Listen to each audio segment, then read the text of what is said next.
ఎంత గట్టిగా అన్నాడు, మామూలు గట్టిగా కాదు. నేనున్నా, నేను తగ్గిస్తా,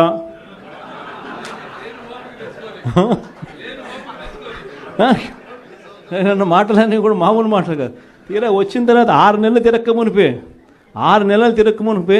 15,000 కోట్ల రూపాయలు బాధుడు ఉట్టి కరెంటు మీద.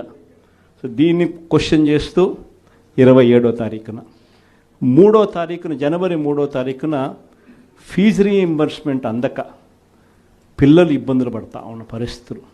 మనం ప్రతి క్వార్టర్, ప్రతి 3 నెలలకు ఒకసారి పిల్లలకు 3 నెలలు అయిపోయిన వెంటనే ఫీజులు ఇస్తూ ఉన్న పరిస్థితి మన ప్రభుత్వం.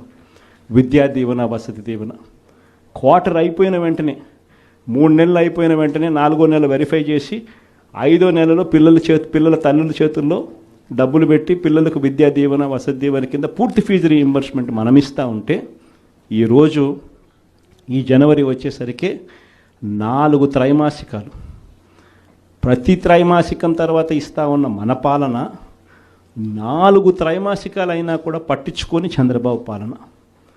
జనవరి, ఫిబ్రవరి, మార్చ్ సంబంధించిన త్రైమాసికం ఏప్రిల్లో వెరిఫికేషన్ చేసి మేలో ఇవ్వాలి. మేలో ఎన్నికలు అయ్యాయి అంతే. జూన్ వచ్చాడు, జూన్ 4వ తారీఖు అంతే. ఆన్ నుంచి స్టార్ట్ అయింది. జనవరి, ఫిబ్రవరి, మార్చ్ పోయింది, ఏప్రిల్, మే, జూన్ పోయింది, జూలై, ఆగస్ట్, సెప్టెంబర్ పోయింది, అక్టోబర్, నవంబర్, డిసెంబర్ 4 త్రైమాసికాలకు సంబంధించి విద్యా దీవెన పూర్తిగా ఎగరగొట్టాడు.